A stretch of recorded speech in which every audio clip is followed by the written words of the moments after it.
Bismillahirrahmanirrahim. Teman-teman semuanya yang disayang Allah Subhanahu wa taala.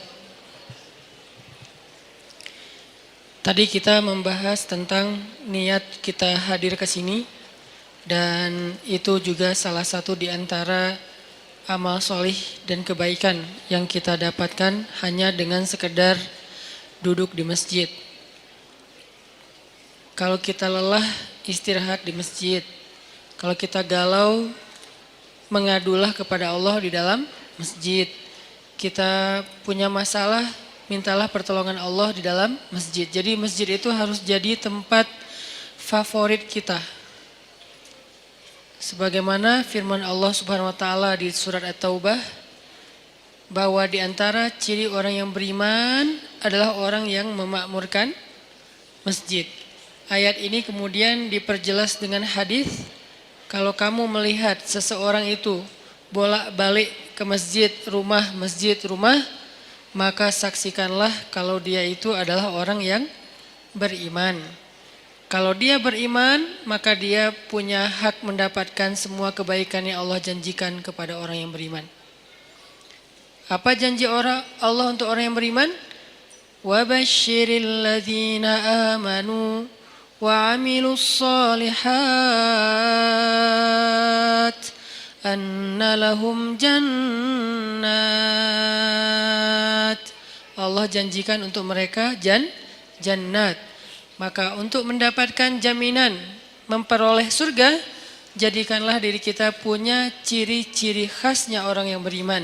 Salah satu di antara ciri khas orang beriman, dia senang ke masjid. Dia tidak perlu tinggal di masjid, tapi dia senang untuk datang ke masjid. Ini artinya bukan hanya sholat 5 waktu, mencari ilmu, sekedar istirahat, nongkrong, tilawah, sholat duha. Walaupun tidak ada keharusan sholat duha atau sholat sunnah itu di masjid, karena emang ada sunnahnya sholat sunnah itu di rumah. Tetapi tidak masalah kita lakukan di masjid juga. Nanti di rumah ada bagian sholat sunnah yang lain. Nah, berkaitan dengan judul kita mager pada malam ini, saya pengen ngangkat hadis tentang 7 golongan yang mendapatkan naungan Allah di padang mahsyar. Hari ketika nggak ada lagi naungan, arti nggak ada naungan, kita nggak akan nemu pohon di sana. Karena dalam konteks literasi Islam yang disebut dengan naungan itu nomor 1 tuh pohon. Kita nggak akan nemu pohon di padang mahsyar. Karena semua areanya satu bumi yang ukurannya 1000 kali lebih besar daripada bumi tempat kita tinggal sekarang. Dan namanya tetap bumi. Bumi mahsyar namanya. Kalau di akhir surat Ibrahim Allah nyebutnya Yauma tubaddalul ardu ghairal ardi was samawat. Hari ketika bumi yang lama sudah berganti dengan bumi yang baru. Earth yang lama berganti dengan earth yang baru. Earth yang baru itu disebut dengan Ardul Mahsyar. Kita nyebutnya padang mahsyar. Dalam teks Arab disebutnya Ardul Mahsyar. Terjemahan yang lebih tepatnya bumi mahsyar, planet mahsyar. Ukurannya 1000 kali lebih daripada ukuran bumi yang sekarang. Mataharinya juga berkali-kali ribu lipat lebih besar daripada matahari yang sekarang. Kebayang gak tuh panasnya kayak gimana? Dan pada masa itu, yauma la dhilla illa dhilluh, gak ada tempat bernaung, berteduh sama sekali. Kita gak akan nemuin pohon sama sekali. Tidak ada kendaraan yang kita bisa berlindung dari cahaya matahari seperti mobil kita. Kalau orang Arab kendaraannya onta, terus di atas onta itu ditaruh semacam tenda gitu kan ya, itu udah gak ada. Kalau dalam konteks modern, mobil. Gak ada rumah tempat kita berteduh dengan ruang ber-AC, sama sekali gak ada. Semua tempat itu panas. Kalau di bumi sepanas apapun kita masih bisa nyari minimarket ya buat ngadem. kita bisa nyari pohon, kita bisa mencari payung, kita bisa pakai topi, kita bisa dipayungin sama dia. Masih banyak cara gitu untuk berteduh dari matahari. Pertama mataharinya nggak panas-panas amat, keduanya banyak tempat berteduh. Nggak kebayang di padang mahsyar, matahari entah berapa kali lebih panas daripada sekarang, dan kemudian buminya juga tidak ada sama sekali kehidupan, tandus, setandus-tandusnya. Itu hari yang paling luar biasa, melelahkan. Coba teman-teman renungkan, ingat-ingat ya. Dalam hidup kita pernah nggak ngejalanin satu hari yang capek banget di luar rumah? Capek banget di luar rumah. Kalau buat saya pengalaman kayak gitu tuh terjadi pas lagi haji, hari Jumat, haji besar. Saya jalan malam nih. Begitu matahari terbenam, jalan dari Arafah ke Muzdalifah. Jalan ke Muzdalifah, sampai di Muzdalifah itu jalan padahal cepat sebetulnya, dekat, tapi karena crowded banget, akhirnya macetnya bukan oleh kendaraan, macet oleh manusia. Kalau di Indonesia, Bandung, Jakarta kita sering macet kendaraan, ini macetnya tuh manusia. Sampai berhenti, tapi manusia. Coba, kalau berhenti kendaraan masih mending, bisa pakai motor, bisa jalan kaki lebih cepat naik mobil daripada naik mobil. Ini orang tapi macet, berhenti. Sampai di Muzdalifah itu udah tengah malam. Padahal kalau normalnya paling juga sejam. Sampai Muzdalifah tengah malam.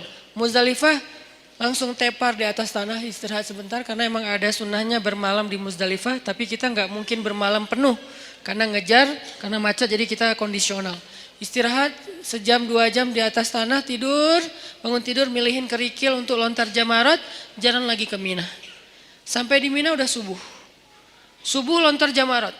Lontar jamarat, beres lontar jamarat langsung pulang ke Mekah, dan itu semua jalan kaki. Pulang ke Mekah buat tawaf ifadah. Nah itu sampai di Mekah itu udah menjelang zuhur. Tawaf nggak usah jalan, berhenti aja, berdiri aja gitu. Itu kita tawaf sendiri, dibawa oleh arus. Jadi tawafnya gini, 7 putaran, gitu aja, muter. Karena ke bawah arus, saking padatnya manusia. Lalu beres tawaf yang kayak gitu kondisinya, udah jalan dari kemarin maghrib sampai siang nih jalan terus, tidur baru 2 jam itu juga nggak jelas. Kemudian balik lagi ke Mina, karena harus masuk Mina sebelum matahari terbenam. Kalau masuk pas matahari udah terbenam, nanti kena denda. Akhirnya kita ngejar, balik lagi ke Mina. Perjalanan sekitar 3 jam lebih. Itu adalah hari yang paling melelahkan dalam hidup saya di luar rumah. Dan padang mahsyar, kalau dibandingkan dengan itu tuh bukan kerikil lagi. Lebih kecil dari kerikil. Kepayahannya, gak ada apa-apanya. Padang mahsyar lebih dahsyat dari itu. Jalannya bukan setengah hari kayak saya cerita tadi. Jalannya bisa 100 tahun, bisa 1000 tahun, bisa sekian puluh ribu tahun. Itu jauhnya benar-benar jauh. Gak ada kendaraan, benar-benar gak ada kendaraan. Gak ada naungan, benar-benar gak ada naungan. Tandus setandus-tandusnya. Itu yang disebut oleh Nabi, yauma la dhilla illa dhilluh. Gak ada naungan sama sekali kecuali naungan Allah. Cuman satu-satunya tempat kita berteduh, gak akan kepanasan, gak akan kepayahan, cuman berada di bawah naungan Allah. Masalahnya cuman ada 7 komunitas yang masuk ke dalam naungan itu. Sisanya enggak. 7 komunitas ini pun ternyata saringan dari orang mukmin, saringan dari orang Islam. Jadi bukan masalah yang penting saya udah Islam, enggak. Dari orang Islam sendiri masih disaring lagi benar-benar yang spesial. 7 golongan kalau bahasa resminya, 7 komunitas, 7 geng kalau bahasa anak nongkrongnya, cuman ada 7 kelompok. Salah satu dari 7 kelompok itu, nomor 2-nya adalah syabun nasya'a fi ibadatillah.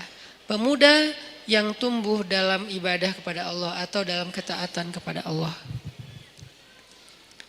Pertanyaannya, apa definisi syab atau pemuda. Secara usia dalam Islam pemuda itu usia di bawah 40 tahun. Itu syab. Secara status belum menikah. Kalau udah menikah Ustadz, udah bukan syab. Karena ujiannya nggak seperti yang belum menikah.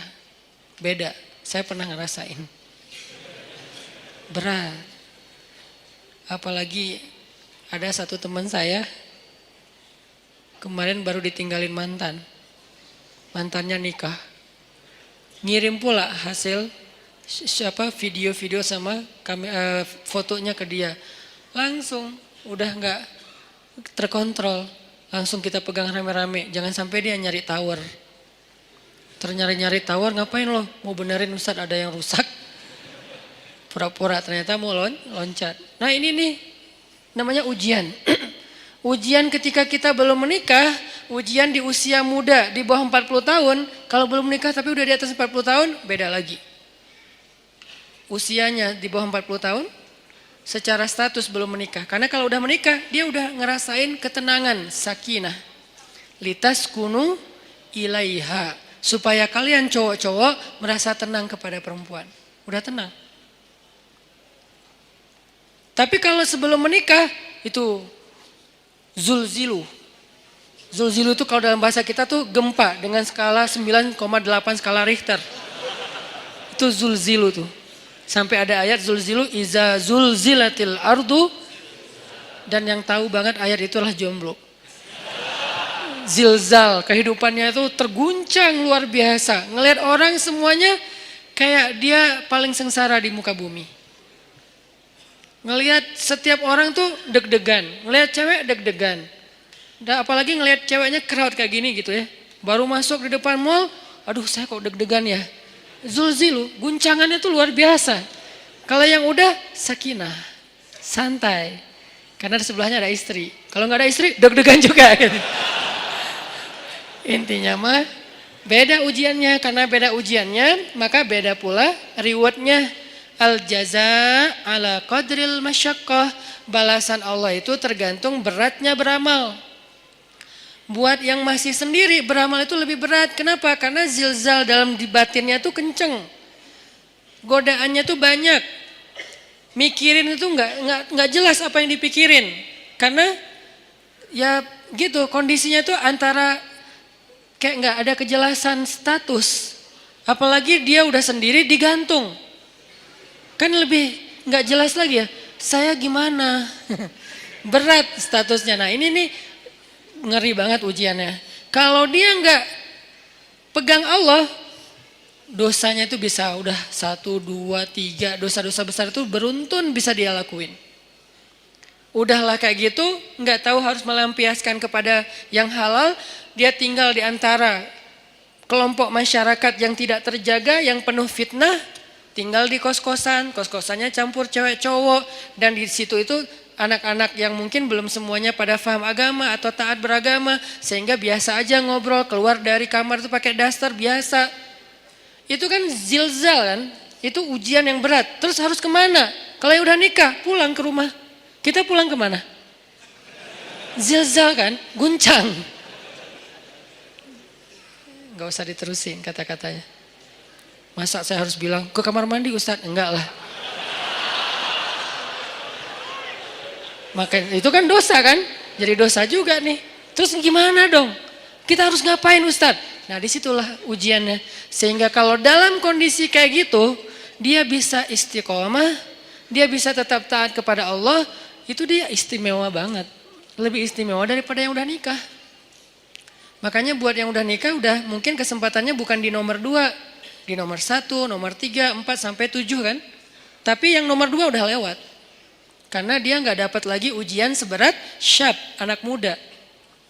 Ujiannya udah nggak kayak mereka. Saya pernah dengar 2 anak muda sama-sama lagi ngobrolin tentang perasaan. Itu nggak ada yang dengar. Dua-duanya ngomong dan curhat. Lu masih mending gua. Ya itu mah nggak ada apa-apanya gua. Terus aja masih sama-sama curhat. Saking zilzalnya tuh luar biasa. Dan saya senyum-senyum aja. Ustaz kok diam aja sih? Sakinah. Beda kita, beda nasib. Malah saya panas-panasin, saya telepon istri saya. Yang gimana, apa segala macam. Wah Ustadz mas sengaja, telepon lagi sekali lagi. Kok 2 kali Ustadz? Ya gitu deh pokoknya. Wah makin zilzal mereka. Sampai ini kenapa Ustadz kita lagi gempa ya? Ini nih ujian anak muda. Makanya karena diuji kayak gini, akhirnya ya kalau dia bisa tetap istiqomah, konsisten, komitmen dengan batasan syariat, maka dia istimewa di sisi Allah. Dan juhdun, pengorbanan dia untuk menjaga diri dalam kondisi yang berat kayak gitu, itu yang Allah hargain nanti di padang mahsyar. Kesini wahai anak-anak muda, kumpul-kumpul yang mengikuti jejak Yahya alaihi salam, yang mengikuti jejak Maryam radhiyallahu anha. Karena mereka 2 simbol, satu lagi Yusuf alaihi salam. 3 simbol anak muda yang di masa mudanya banyak godaan. Yusuf digoda, Yahya digoda, Maryam digoda, tapi istiqomah tidak berbuat dosa sampai Allah menentukan kebaikan setelahnya. Kebaikan Yusuf akhirnya menikah juga. Kebaikan Yahya akhirnya syahid. Kebaikan Maryam akhirnya diberikan anak tanpa punya suami. Allah menentukan nasib yang berbeda-beda. Tapi semasa mereka diuji, 3-tiganya itu simbol dari istiqomah. Benar-benar istiqomah. Keren banget tuh 3-tiganya.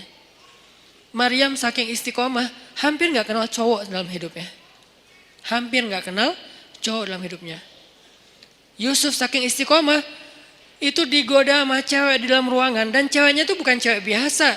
Bukan hasil editan pas ketemu kok beda. Enggak. Ini cewek benar-benar cantik. Enggak diedit, emang benar-benar cantik. Dan insya Allah semua ada di sini. Daripada mereka tiba-tiba pulang satu persatu ntar ya. Kok sepi di atas? Sebel sama Ustadz. Ini cewek benar-benar cantik. Cantiknya itu diakui. Jadi kayak Miss Mesir lah. Bertahun-tahun dia dapat piala Miss Universe malah, bukan Miss Mesir lagi. Itu cantiknya cantik beneran. Sampai direkam kecantikannya di dalam banyak riwayat. Dan dia udah nutup pintu, manggil Yusuf. Yusuf ke kamar, beresin kamar kotor. Datang aja Yusuf dengan polosnya. Bawa kemoceng, bersih-bersih. Pas sudah masuk kamar, ditutup pintunya dari dalam, dikunci. Ceweknya datang ke Yusuf, itu cewek ditaksirin, dikecengin semua orang cowok-cowok yang ada di Mesir. Semua berandai-andai seandainya saya jadi suaminya, seandainya saya jadi suaminya. Yusuf sekarang ada di dalam kamar berdua sama cewek itu. Yusuf juga bukan cowok biasa. Semua cewek se-Mesir juga, seandainya saya istri Yusuf, seandainya saya. Jadi 2 nih selebgram Mesir. Maksudnya semua orang tertarik kepada mereka saking keren-kerenah. Cowoknya keren, ceweknya kerenah, dua-duanya keren lah. Ini 2 orang yang keren nih berkumpul di satu ruangan, dikunci dan ceweknya tuh rawadathu. Rawadat itu ngegodain. Gimana Ustadz? Gak usah diimajinasikan. Cukup kayak gitu aja pokoknya. Dipanggil mungkin, tapi gak sampai berbuat dosa ya. Dipanggil atau kesini wahai Yusuf, aku mencintaimu, nggak ada siapa-siapa, kamu nggak usah khawatir, aku akan rahasiakan apa yang terjadi hari ini di sini dan segala macam. Wah itu udah luar biasa. Wahammat bihi, dia tuh bergairah kepada Yusuf dan Yusuf normal. Kalau nggak normal nggak ada ujian. Maaf saya nggak tertarik sama cewek, nggak ada mas, nggak ada ujian. Jadi nggak perlu diteladanin kan, karena dia tidak wajar. Tapi Yusuf ini normal. Apa dalil bahwa Yusuf normal? Wahamma biha. Makanya kalau kita baca Quran tuh tafsirnya tuh yang detail, kata demi kata. Wahammat bihi, wahamma biha. Yang ceweknya bergairah kepada Yusuf, yang Yusuf juga bergairah kepada cewek tersebut. Sama-sama bergairah, sama-sama tertarik. Tiba-tiba Allah tunjukin burhan, muncul wajah Yakub di depan Yusuf. Yakub dalam keadaan ekspresi sedih, gini aja. Gitu ekspresi Yakub. Sedih banget Yusuf sampai kayak gini. Jangan sampai ayah bakal kecewa banget kalau kamu sampai ngelakuin ini. Buat apa ilmu yang ayah ajarin selama ini? Buat apa pengorbanan ayah selama ini? Kamu lupa dengan semua nasihat ayah. Seolah-olah ya. Tapi dalam bentuk film yang kayak 3D banget. Dan itu ada di depan muka Yusuf, disebut dengan istilah burhan kalau dalam teks ayatnya. Burhan itu tampil wajah Yakub dengan wajah sedih. Langsung Yusuf lupa sama cewek itu, lari, ditarik dari belakang. Saking kencengnya narik sampai sobek bajunya. Banyak pelajaran sih dalam adegan ini. Salah satu pelajarannya itu tentang parenting, tentang cara ayah mendidik anak sampai muncul burhan itu gimana. Nanti di kesempatan lain lah kita bahas. Saya dulu pernah ngisi satu materi tentang parenting. Saya cuma membahas burhan aja. Gimana caranya seorang ayah bisa ngedidik anak sampai kebayang wajah ayahnya itu ketika dia mau bikin dosa. Itu namanya udah sampai ke level burhan. Sehingga dia misalnya mau nyontek pas lagi ujian. Aduh kalau ketahuan sama ayah saya pasti dia kecewa banget. Bukan dimarahin, gak takut dimarahin. Tapi takut ngecewain. Pasti ayah kecewa banget gak jadi deh. Itu burhan tuh. Gimana sampai ayah bisa menampilkan imajinasi itu di benak anak kalau bukan dengan kasih sayang yang dalam banget. Gak bisa dengan paksaan, harus dengan kasih sayang dalam. Dan Yakub adalah simbol ayah yang kasih sayangnya luar biasa. Sampai bisa munculin burhan. Tapi yang kita bahas adalah ujiannya Yusuf. Selamat. Ini nih baru disebut dengan syabun nasya'a fi ibadatillah. Tumbuhnya itu dalam keadaan taat kepada Allah. Dan ukuran taatnya apa Ustadz? Ukuran taatnya adalah tinggalkan dosa. Kalau bahasa di bio saya sedikit dosa. Kok pakai kata sedikit? Enggak punya dosa Ustadz? Enggak boleh kita bilang enggak punya dosa.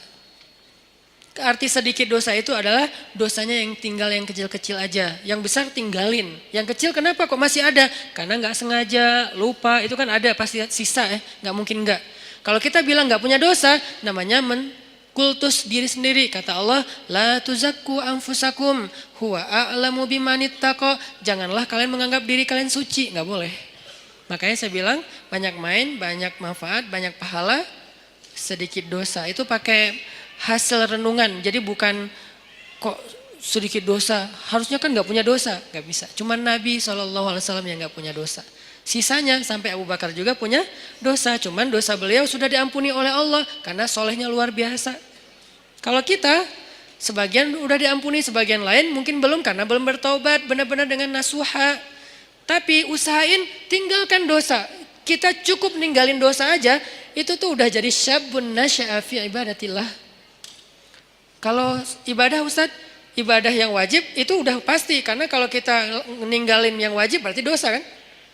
Gimana dengan ibadah sunnah, tahajud, puasa sunnah, tilawah, itu bonus. Jangan sampai kita mendahulukan yang sunnah atas yang wajib dan melakukan yang haram. Itu udah salah rumusnya. Ada orang tahajud rajin, tapi dia nggak bisa jaga lisan. Ada orang tahajud rajin, tapi dia nggak bisa jaga pandangan. Yang disebut dengan syabun nasya'a fi ibadatillah dalam konteks hadis tadi, dia usahain sedikit mungkin dosanya, tinggalin dosa. Terutama dosa-dosa yang berhubungan dengan godaan di masa muda. Kalau teman-teman bisa istiqomah dalam urusan ini, urusan perasaan, urusan pergaulan yang paling berat, urusan entertain yang berlebihan, karena entertain itu ada yang masih wajar, ada juga yang berlebihan. Urusan apa lagi? Dosa-dosa maksiat seperti minum, kemudian pakai drugs dan seterusnya. Atau mungkin the new drugs itu pornografi dan seterusnya. Ini bisa ditinggalkan. Udah sampai kapan Ustadz batasannya? Antara dua batasannya. Batasan status berarti menikah, batasan usia berarti 40 tahun. Kalau udah lewat 40 tahun insya Allah ujiannya gak seberat di bawah 40 tahun. Kalau kita bisa jaga diri di masa itu, pergaulan, perasaan gimana Ustaz? Jangan terlalu mudah jatuh hati kalau belum halal. Ustaz itu kan gak disengaja, jangan diikutin. Kadang-kadang dia emang gak disengaja, munculnya itu dari setan. Yuwaswisu fi sudurinas. Ih cantik ya, udah jangan diterusin, jangan dibahas. Begitu kita sekali klik, udah gitu dibahas, maka itu jadi sebuah episode. Jadi episode yang panjang dan endingnya air mata dan penyesalan. Biasanya. Jangan dibahas. Ustadz membahas, kan ini nasihat. Saya nggak lagi ngebahas bab-bab yang detail kayak gitu. Karena saya ini ngomong based on pengalaman ya. Karena semua kita pernah merasakan masa-masa muda yang gejolak tadi, zilzalnya, guncangannya kencang banget. Itu tuh kalau ada kayak gitu jangan diterusin. Jangan berpikir ada orang yang dia nggak punya pacar berarti dia nggak normal. Enggak, dia normal. Cuman dia nggak mau nerusin. Emang dia nggak pernah kepikiran kayak apa tertarik dengan seseorang? Tertarik kalau dia normal. Cuman nggak diterusin, nggak mau dibahas, nggak mau diingat-ingat. Caranya dia menyibukkan dirinya dengan hal-hal yang positif. Bisa proyek sosial, bisa juga spiritual. Proyek sosialnya bantu orang, bikin proyek-proyek yang sifatnya healthcare kayak atau kemanusiaan kayak atau apalah, atau proyek yang sifatnya spiritual ya kayak ke masjid, itikaf, tilawah, mumpung masih muda ya udah gua ikut program hafal Quran. Itu menyibukkan diri biar nggak sempat kepikiran yang kayak gitu-gitu. Kan kalau udah ngafal Quran habis semua tuh energi pikiran kita buat ngafalin Quran. Ya udah paksain aja diri kita datang ke sebuah lembaga penghafal Quran yang udah kayaknya mungkin paling nyaman, ada banyak. Mungkin kalau di Pemuda Hijrah ada teras tahfiz gitu ya. Datang, siapa yang daftar? Saya sungguh-sungguh pengen daftar. Udah bisa baca Quran? Belum. Ya udah mulai dari baca Quran dulu. Ya udah saya daftar tahsin, belajar tahsin. Sibukkan. Udah sibuk kayak gitu nggak sempat kepikiran lain. Kalau masih kepikiran berarti kurang sibuk. Kalau masih kepikiran berarti kurang sibuk. Cari lagi sampai sibuk. Sampai nggak sempat mikir. Itu baru namanya nasya'a, tumbuh. Jadi kalau kita bedah kata demi kata, syabun artinya tadi udah jelas pemuda. Sekarang nasya'a itu tumbuh. Artinya tumbuh itu menghabiskan waktu. Arti tumbuh menghabiskan waktu, menghabiskan usia, menghabiskan harinya. Berarti daily activity-nya apa? Daily life-nya itu apa? Kita sibukin daily life kita dengan semua yang membuat kita nggak sempat mikirin dosa. Gimana caranya? Pilih dari 3 kesibukan secara value-nya. 1, menyibukkan diri dengan yang wajib. Gimana menyibukkan diri dengan yang wajib Ustadz? Sholat 5 waktu, biar sibuk ke masjid. Kalau nggak ke masjid kan nggak terlalu sibuk ya. Tinggal wudhu, sholat di tempat kita berada. Jadi kan nggak terlalu sibuk kan. Tapi kalau biar sibuk, takes time dan lumayan effortnya lebih, wudhu ke masjid. Terus sampai di masjid, insya Allah auranya beda tuh ketimbang kita di tempat kita doang.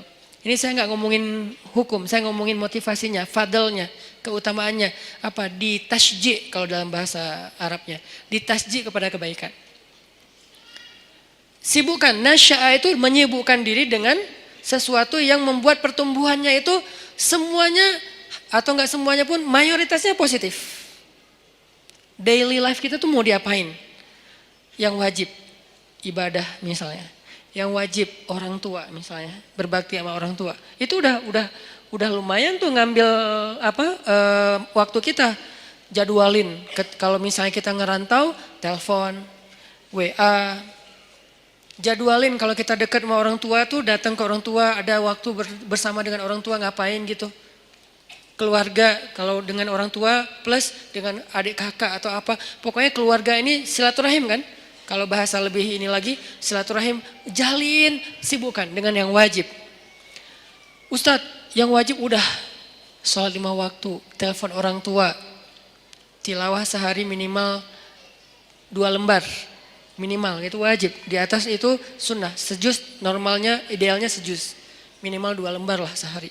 Udah Ustadz, masih banyak waktu kosong, yang sunnah. Sibukkan dengan yang sunnah. Yang sunnah apa? Ya tadi kalau ibadah yang sunnah sifatnya sholat sunnah, puasa sunnah, tilawah tambahan dari target 2 lembar, apalagi zikir. Ustadz, nggak semua yang sunnah saya sanggup sekaligus karena kan kita nih bukan orang yang keren-keren amat ya Ustadz. Oke, nggak apa-apa. Nggak, yang wajib 10%, oke? Yang sunnah 20%, masih sisa berapa? 70%. Habiskan buat yang mubah, boleh. Karena yang wajib dalam kehidupan kita kan gak banyak kan sebetulnya. Yang sunnah lebih banyak dari yang wajib, 20%. Atau yang wajib 20%, yang sunnah 30%. 50%-nya mubah. Arti mubah apa? Enggak berpahala, tapi juga enggak dosa.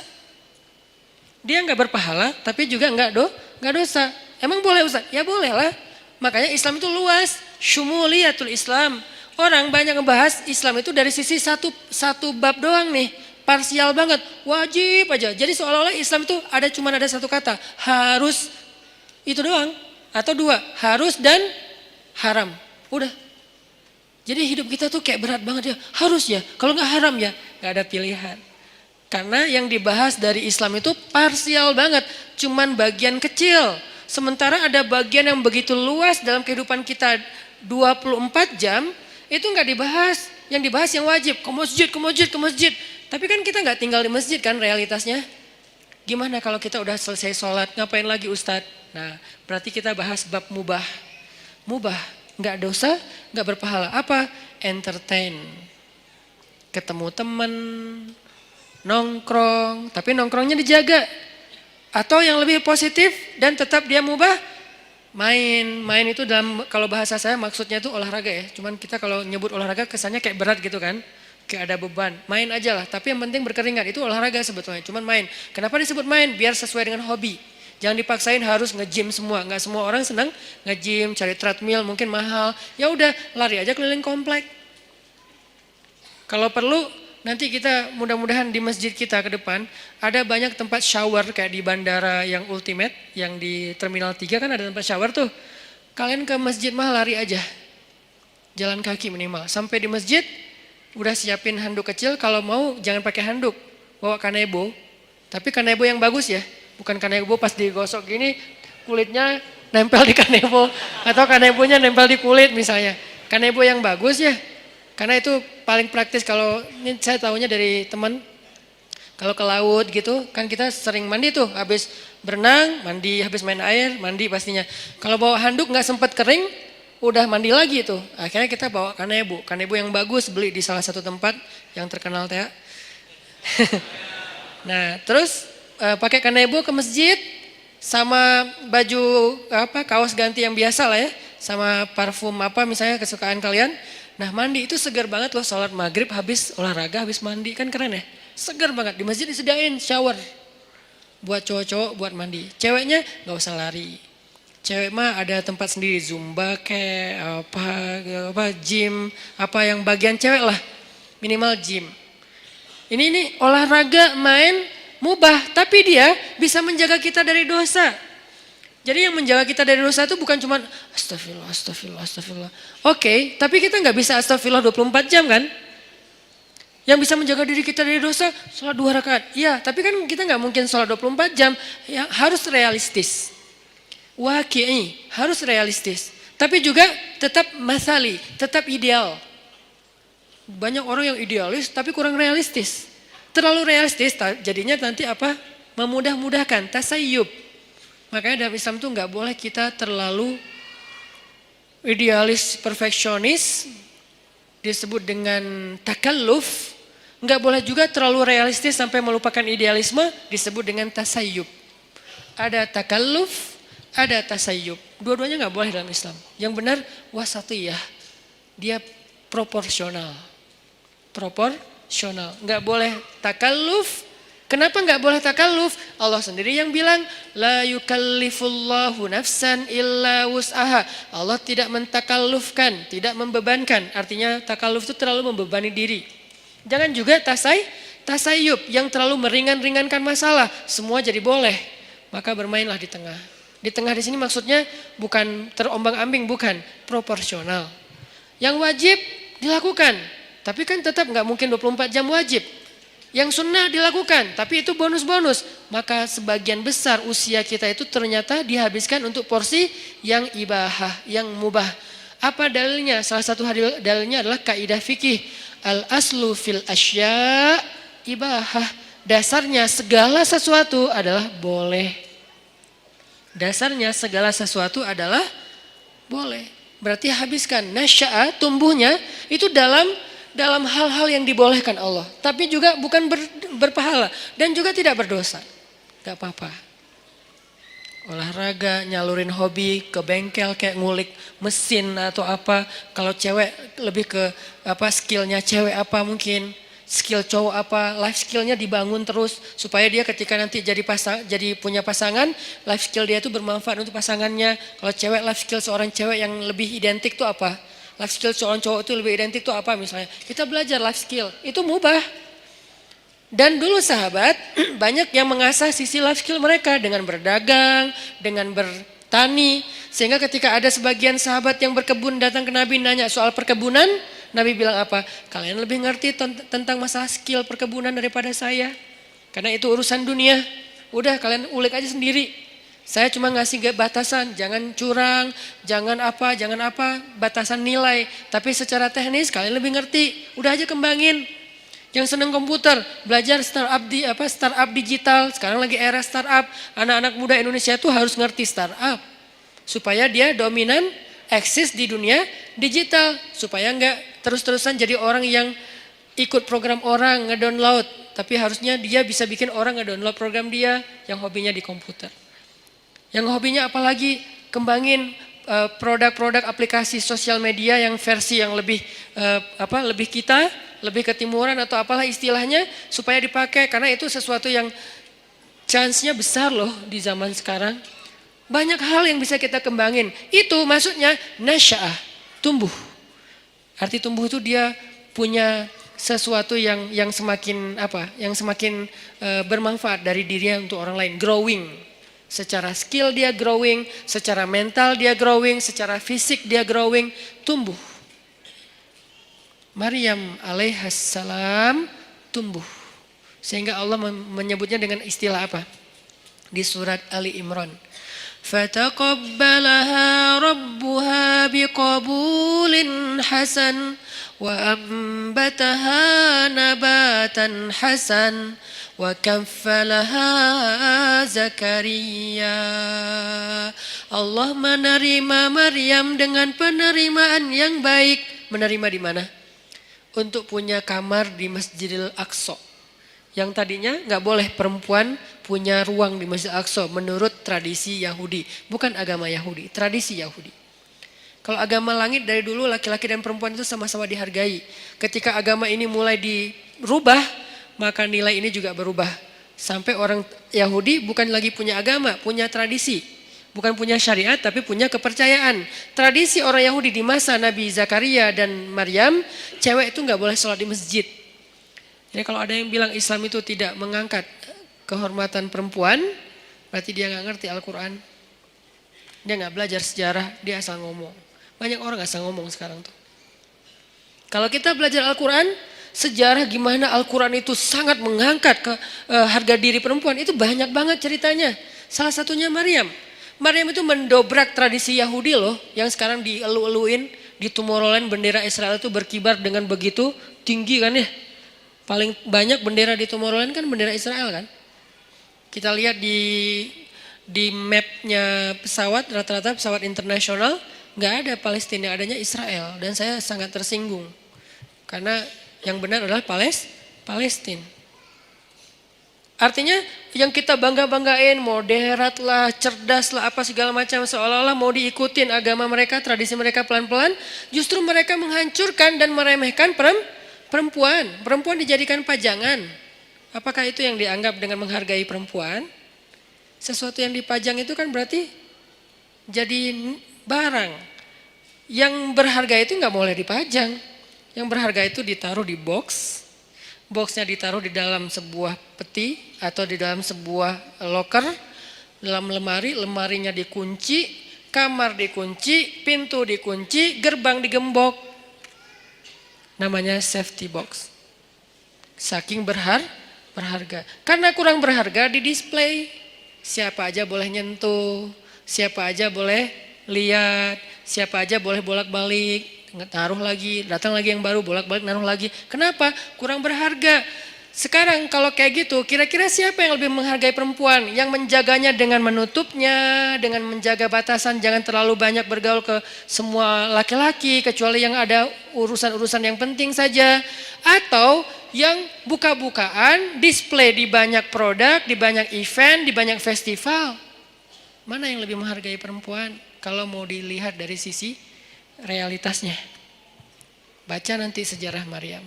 Maryam tuh mendobrak tradisi Yahudi. Yang tadinya perempuan ditolak di masjid. Masjid Al-Aqsa ditolak. Datang Maryam dibawa oleh Zakaria, rame tuh di antara rabi-rabi Yahudi. Orang-orang pemuka agama Yahudi debat.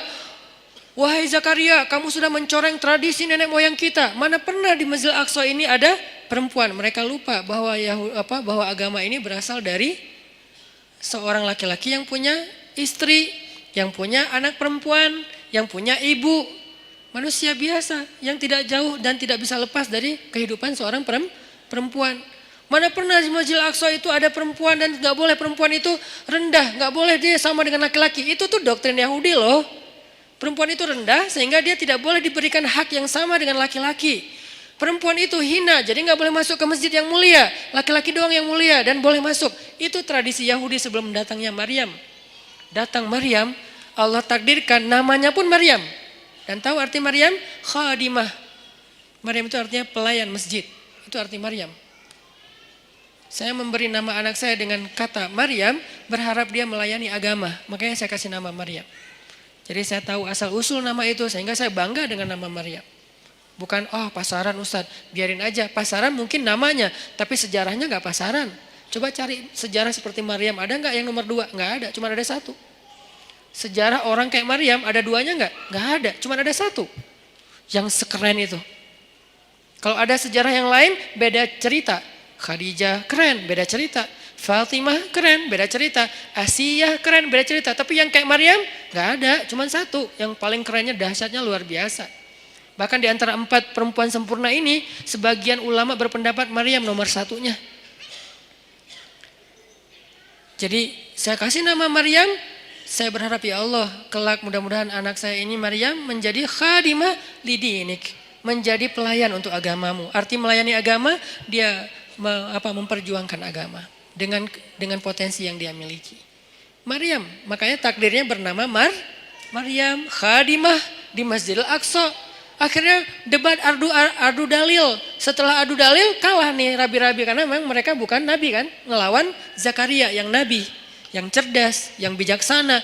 Akhirnya Allah berfirman, fataqabbalaha Maryam biqabulin hasanin. Allah menerima Maryam dengan penerimaan yang baik. Maksudnya Allah memuliakan Maryam. Berubahlah tradisi Yahudi sejak saat itu. Sejak Maryam masuk ke Masjidil Aqsa, perempuan-perempuan Yahudi mulai boleh masuk ke Masjidil Aqsa. Alasannya, tuh Maryam boleh, masa kami gak boleh? Akhirnya boleh. Ini sejarah gimana agama-agama langit yang ditutup dan disempurnakan dengan Islam sangat menghargai perempuan.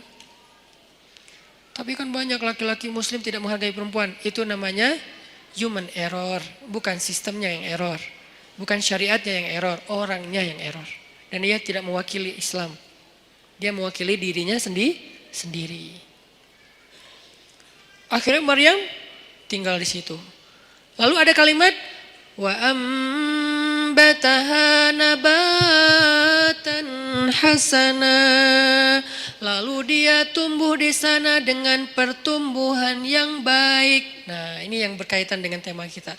Tumbuh dengan pertumbuhan yang baik. Bisa nabata, bisa nasya'ah. Kenapa untuk Maryam pakai kata nabata?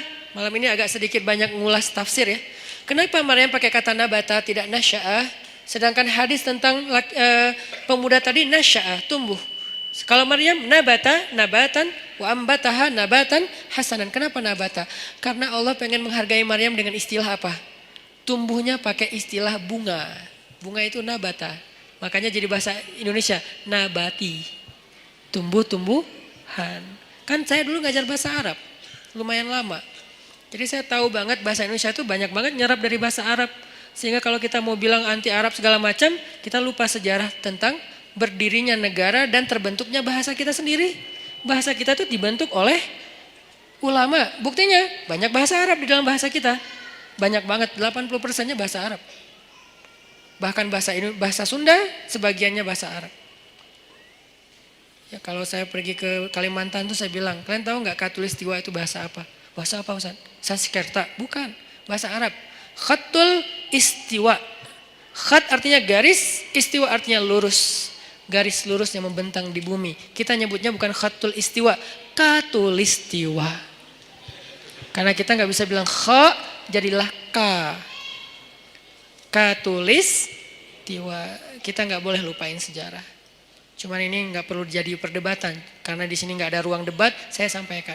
Tapi di sosmed saya nggak mau ngomong kayak gini, debat nggak penting. Tapi ini bagian dari taskif kita. Nabatan, Allah tuh pengen menghargai Maryam, maka disebut dengan nabatan. Bahasa kita nabati, artinya tumbuh-tumbuhan. Tumbuh-tumbuhan di sini artinya bunga. Maryam itu kata Allah, kamu itu bunga wahai Maryam. Kamu itu bunga. Makanya fitrah perempuan senang bunga. Jangan kasih kaktus tapi kan bunga Ustaz. Jangan. Atau jangan juga yang bunga apa yang di Bengkulu teh? Rafflesia. Keren ya? Emang keren, tapi bukan untuk dihadiahin ke cewek. Kamu, kenapa sih kamu? Enggak, ini bunga buat kamu. Aduh kok gini sih? Nah, bunga namanya juga bunga bangkai. Jangan kasih bunga, ya apalah. Tapi boleh yang asli, boleh yang sintetis. Biar gak layu. Ini buat kamu, kok yang kayak gini sih? Kan ini gak asli. Biar gak layu, seperti cinta aku. Oh ya, cinta aku nggak ori, tapi dia nggak layu-layu sih. Apaan sih nggak jelas.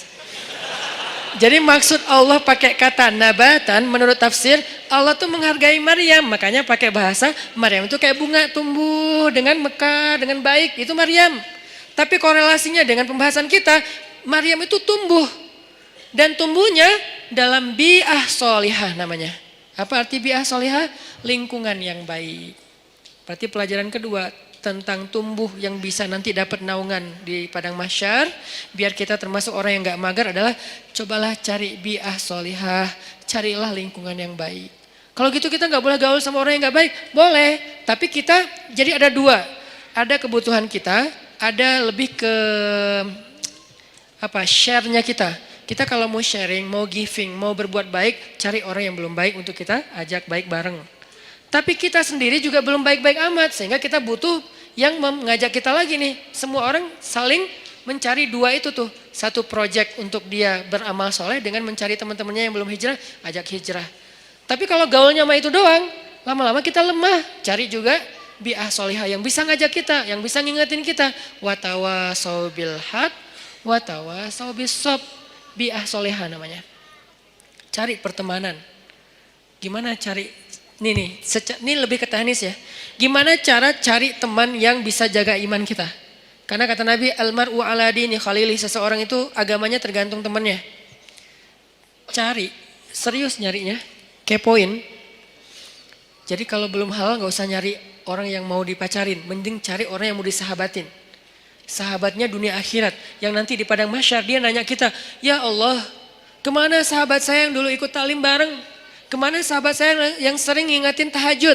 Kemana sahabat saya yang ini? Kata Allah, dia di pintu neraka. Bentar lagi mau masuk tuh. Ya Allah, saya bersahabat karena engkau dengan dia di dunia. Selamatin dia, boleh gak saya tarik dia supaya gak masuk neraka? Ya Allah, saya selamatin. Boleh, cari aja. Langsung dia kejar ke neraka. Nyari secepat mungkin dia ke pintu neraka. Ngomong ke malaikat, dia sahabat saya yang ini di mana orangnya? Itu tuh bentar lagi mau dimasukin. Sini, jangan masuk dulu. Akhirnya dikeluarin. Ada apa? Kamu sahabat saya? Iya, kita kan dulu bareng ke TSB. Emang masih disebut Ustaz istilah-istilah kayak gitu? Masih. Apa yang kita rasain di dunia itu masih kita sebut. Dan gak diganti istilahnya loh. Kita masih ngomong kayak gini banget kita ngomong. Kita kan Rabu malam sering ikut talim bareng kan? Iya. Dan seringnya kita di depan halaman kan? Iya. Kenapa? Karena kita nungguin yang lain pulang nanti kita boncengin bayar. Boleh lah. Yang penting dia pernah ke masjid bareng. Ya udah, terus apa gimana nih? Allah memberi izin saya untuk menyelamatkan kamu dari neraka. Masuk. Nah, ini orang kayak gini harus dicari. Dia tuh nemenin kita di dunia dan akhirat loh, lebih penting daripada pacar. Kecuali pacar halal. Kalau pacar halal udah gak ada lah yang bisa dibandingin ya. Udahlah terbaik itu mah. Tapi kalau ini mah beda project. Pacar halal kan untuk membahagiakan kita ya. Kalau ini untuk menyelamatkan kita. Bukan membahagiakan. Mungkin dia gak akan ngebahagiain kita. Jangan berharap kita bahagia bareng dengan dia. Aneh. Saat saya udah bahagia dengan dia. Aneh ya. Dia nyelamatin agama kita, maksudnya nyelamatin kita dari dosa, nyelamatin kita dari pas lagi kayak futur, istilah anak-anak aktivis teh, futur itu pas lagi down ya, drop imannya itu dia nyelamatin. Caranya gimana? Cari orangnya yang agamanya bagus, arti agamanya bagus, dia tuh kayak lebih stabil kesolehannya daripada kita. Walaupun dia bukan orang yang suci. Kalau dia berbuat salah sesekali jangan langsung pundung. Wah ternyata sama aja, udahlah saya cari yang lain. Enggak ada orang yang suci. Susah nyarinya dan gak akan ketemu. Mau balik lagi ke zaman Nabi, gak mungkin. Jadi cari orang yang lebih stabil ibadah atau agamanya dari kita.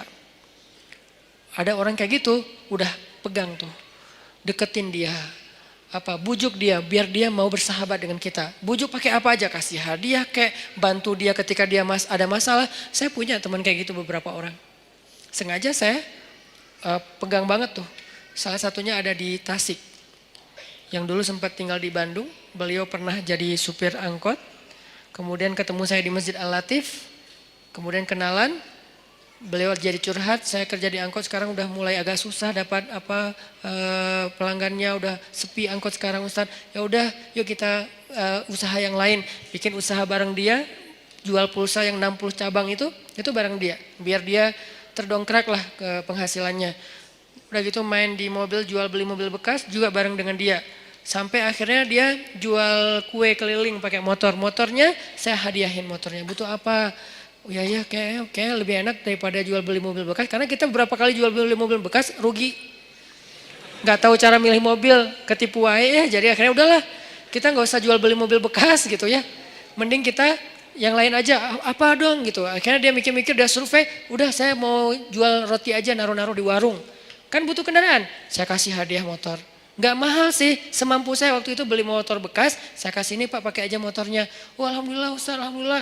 Doa, nah doa ini nih yang saya nunggu-nunggu nih. Semoga Ustaz rezekinya bertambah dan segala macam. Bener, langsung Allah buktikan. Semoga makin bahagia, bener. Langsung suamiku keren banget sih. Gitu. Itu tuh kan yang paling berharga ya, dihargain cewek kan.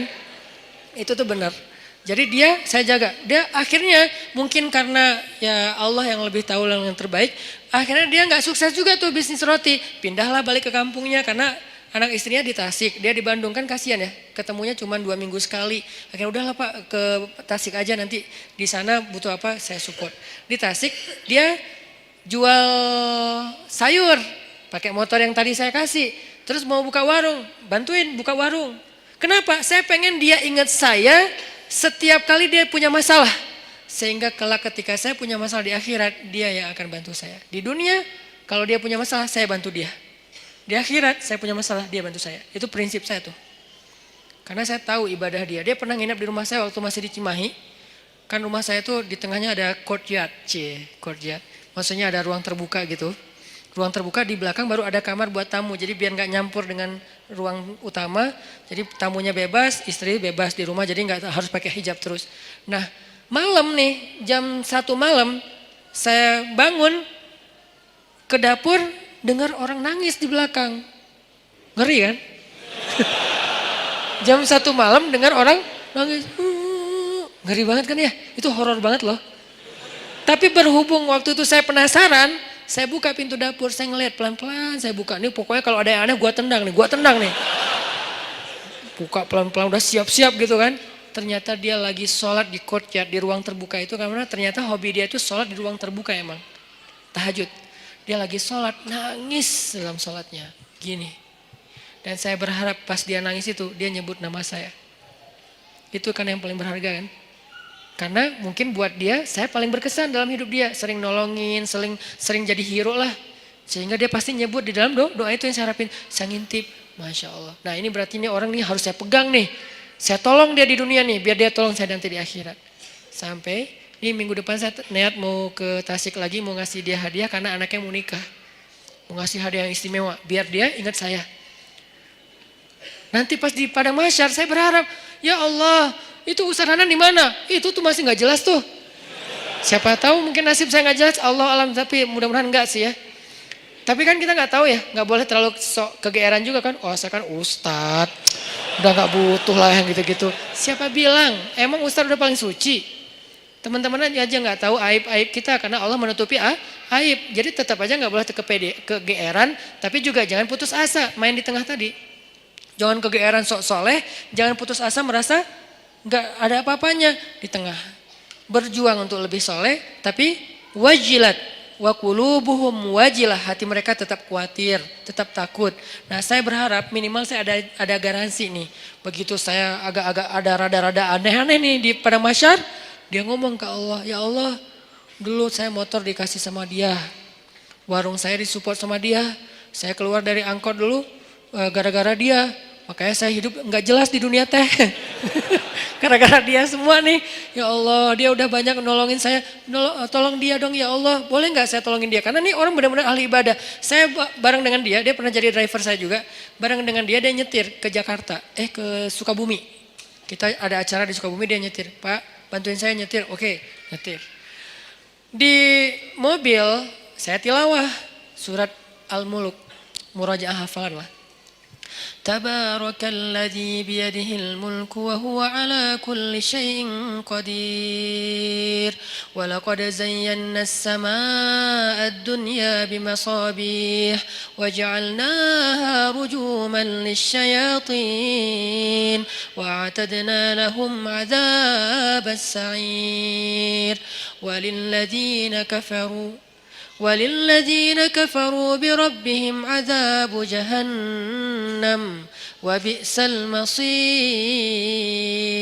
Itu yang lagi nyetir nangis terisak-isak. Saya aja yang tilawah nggak nangis. Kan aneh kan? Pas saya ngeliat, aduh nangis juga ah. Masa saya yang baca nggak nangis, dia aja yang dengerin nangis gitu kan? Cepet banget air matanya berlinang, berarti kan hatinya bersih. Berbaik sangka ya, la nuzaki ahadan Allah, kita nggak menganggap seseorang suci di depan Allah, tetapi kita berbaik sangka, hatinya bersih, lebih bersih dari saya, makanya dia lebih mudah nangis daripada saya. Sabar banget sama anak-anak tuh, megang banget, dia luar biasa pokoknya. Nah ini nih saya pegang nih orang nih, nggak boleh jauh. Butuh apa? Saya support. Butuh apa? Saya harus punya kelebihan sedikit harta, biar kalau ada dia butuh apa-apa saya pasti ngasih. Cuman itu yang bisa saya lakukan, karena kalau fisik nggak bisa bantu dia fisiknya lebih kuat. Kita bikin mukhayam tuh di Ciwidey, bikin mukhayam anak-anak pemuda hijrah. Becek, kita lagi berhenti istirahat dulu mau bangun tenda, dia bangun sendiri tuh. Dia cangkul semuanya. Pokoknya nih kita nyebutnya dia itu ini, istilahnya itu Hulk. Kayak Hulk tenaganya, kuat banget. Malam di gunung, di leweng, kita lagi kemah-kemahan gitu gak jelas. Malam-malam jam 1 malam kan kita mau tahajud nih, turun ke sungai kan. Yang pertama di sungai udah mandi tengah malam tuh dingin-dingin di Ciwidey, dia datang-datang. Kita yang lain tunggu teman, baru turun ke sungai bareng, jangan sendiri-sendiri gitu kan. Dia mah kita lagi nunggu yang lain, bangun. Pura-pura ngebangunin teman, padahal gak berani turun. Bangun, udah mau jam 1 bentar lagi qiyam, bangun. Pas kita udah pada bangun, dia datang. Hah Pak? Kok segar banget? Habis mandi Ustaz, di mana? Di sungai. Ustaz saya anterin. Saya pura-pura gengsi gitu dong ya. Gak usah, bisa sendiri gitu. Tapi dia maksa, saya curiga. Sampai sekarang saya tahu kenapa dia maksa nganterin saya. Karena dia baru ngelihat sesuatu di bawah. Makanya dia maksa, dia khawatir. Dia sayang banget sama saya, dia kayak khawatir gitu. Jangan ntar Ustaz diganggu atau apa. Ustaz saya anterin. Gak usah Pak, gak usah. Udah Bapak, kan udah selesai wudhu kan. Ya udah tahajud aja duluan. Saya nyusul, saya bilang. Gak usah. Dalam hati saya, anterin dong. Ngeri nih, kan itu tengah hutan, siapa tahu ada yang lewat putih-putih. Ayat kursi saya hilang, tiba-tiba hafalan saya apa ya? Udah hafal lupa gitu kan. Aduh ngeri banget gini. Pak Ustaz saya anterin. Gak usah. Anterin. Akhirnya maksa dia duluan. Dia pas saya wudhu di bawah di sungai itu dia kayak was-was banget. Saya perhatiin kok dia was-was gini ya.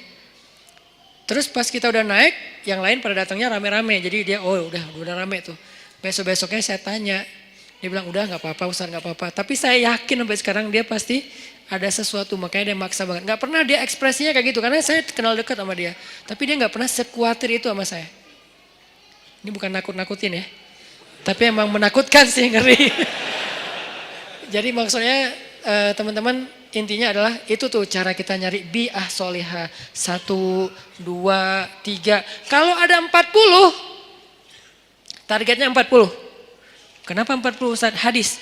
Kalau seseorang meninggal dunia disolatkan oleh 40 orang solih, dijamin terbebas dari azab kubur, api neraka, pasti masuk surga. 40 dengan kualitas kayak dia, itu gak gampang loh nyarinya. Bukan 40 orang, 40 orang soleh. Yang solehnya secara zahir kita lihat. Dan kita gak bisa ngelihat yang batinnya. 40 orang. Mulai dari 1, 2. Dan orang kayak gitu tuh jangan cuman kenal. Kalau cuman kenal, nanti di akhirnya juga cuma kenal. Kamu kenal? Kenal. Gitu doang. Sampai bersahabat, sampai dia sayang sama kita. Makanya saya tuh walaupun dia udah di Tasik, kalau di rumah ada apa-apa, saya bilang, Pak, saya mau pindahan. Oh iya Ustadz, subuh dia datang tuh. Saya pernah tuh mobil saya, dia benerin rem. Cuman dia karena mungkin dia kayak otodidak ya, salah ngebenerin remnya. Malah ngelok gitu. Dia benerin rem mobil saya, karena sebetulnya saya bisa naruh di di yang resmi ya, dealer resmi. Cuman karena saya kayak ngerasa pengen nyari alasan buat ngasih ke dia. Saya nggak mau ngasih dia tanpa ada kerjaan biar menghargai dia kan. Jadi saya kayak udahlah rem mobil aja deh, cari-cari apa nih yang bisa diinin. Pak benerin rem mobil udah habis, udah aus gitu kan. Cari dia sama dia rem mobil. Sebenarnya rugi buat saya karena kenapa? Lebih bagus di dealer kan. Cuman kayak sayang aja gitu sama dia. Benerin, saya pikir ya aman-aman aja nih. Karena dia orang kuat banget. Saya pernah mobil yang dulu yang kita jual beli mobil, mobilnya mesinnya turun mesin. Kebayang gak turun mesin? Itu ngerjain sendiri. Satu pakai dongkrak, satu pakai tangan.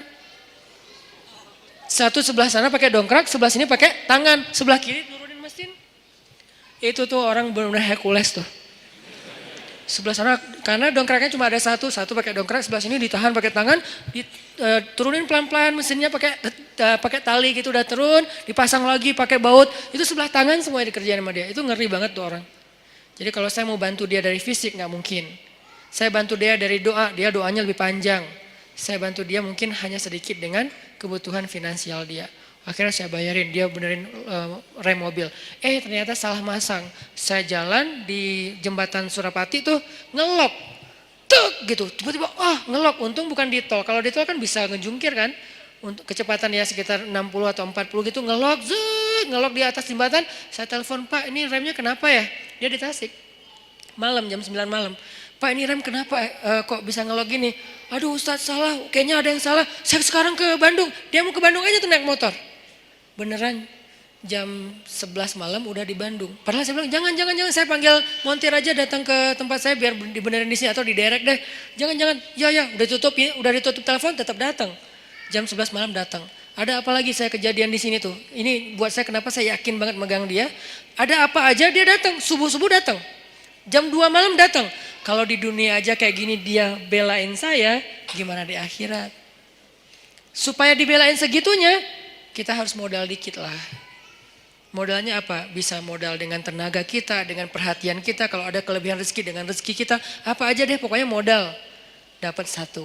Saya baru dapat 3 apa 2 lah. Pokoknya kurang dari 5 lah. Orang kayak gitu yang udah mau care banget sama saya di dunia. Dan saya berharap nanti kayak gitu care dia buat saya di akhirat. Kumpulkan 40 orang. Kalau bisa dapat, begitu kita meninggal, saya yakin insya Allah kalau gak ada halangan yang darurat banget, saya meninggal nih, dia pasti datang dari Tasik sholatin saya. Dan saya berharap ada 40 orang kayak dia sholatin saya. Mudah-mudahan di antara orang itu adalah semua teman-teman yang ada di sini. Aman lah udah akhirat saya tuh. Mungkin ada 1.000 orang, 2.000 orang yang sholatin kita, pasti ada 40 orang mudah-mudahan ya yang soleh banget. Ya udah aman udah. Nggak ada azab kubur insya Allah, dikubur tenang-tenang aja. Kiamat kapan ya gitu. Karena orang yang baik amalnya kan pengen cepat kiamat kan. Di dunia kan pengen lama, kiamat sudah dekat. Jangan ngomong gitu ah. Kalau dikubur, please ya Allah tiup sangkakalanya, pengen cepat gitu, pengen masuk surga. Ini namanya bi'ah solihah, mencari pertemanan yang baik. Kayak gitu teknisnya. Yang terakhir, fi ibadatillah. Kalimat fi ibadatillah ini artinya dalam hal yang tidak berbuat dosa. 1, pemuda yang banyak godaan, yang penting istiqomah. Yang kedua, cari lingkungan, tumbuh. Kita habiskan waktu kita dengan hal yang positif, walaupun gak harus semuanya wajib dan sunnah. Dan yang ketiga, ibadah kepada Allah itu tingkatin. Kayak tadi, sibukkan diri kita. Sampai gak sempat mikirin dosa, sibukin. Apa yang bisa bikin kita sibuk? Yang menyenangkan gak apa-apa, tapi yang bukan dosa. sibukin dengan ketemu teman, sibukin dengan apa misalnya ngerjain hobi, sibukin dengan olahraga, sibukin dengan main-main yang bermanfaat, sibukin dengan geng, sibukin dengan proyek sosial, naik lagi levelnya sibukin dengan Al-Quran, sibukin dengan ibadah, pokoknya sibukin diri kita sampai nggak sempat mikirin yang macam-macam. Itu baru namanya syabun nasya'a fi ibadatillah. Mudah-mudahan dengan gitu kita udah nggak mager lagi insya Allah. Barakallahu fikum. Semoga semua yang ada di sini teman-teman yang soleh dan solehah, kelak di padang mahsyar kita saling kenal, saling memanggil dan saling menyelamatkan, saling menolong, dan insya Allah semua kita termasuk di antara golongan yang Allah sebutkan orang yang mendapatkan naungan Allah di hari ketika tidak ada naungan kecuali naungan Allah. Allahumma inna nas'aluka ilman nafi'a wa qalban khashi'a wa amalan saliha wa rizqan halalan tayyiba. Allahumma ansuril islam wal muslimin. Allahumma ansuril muslimina fi Palestin. Allahumma ansuril muslimina fi Suriah. Allahumma ansuril muslimina fi Yaman. Allahumma ansuril muslimina fi Rohingya. Allahumma ansuril muslimina fi kulli makan. Allahumma wahid kalimatal muslimin wa wahid sufufal muslimin wa alif baina qulubil muslimin. Allahumma ja'alna minas salihin. Rabbana atina fid dunya hasanah wa fil akhirati hasanah wa qina azabannar. Barakallahu fikum billahi taufiq wal hidayah. Wassalamualaikum warahmatullahi wabarakatuh.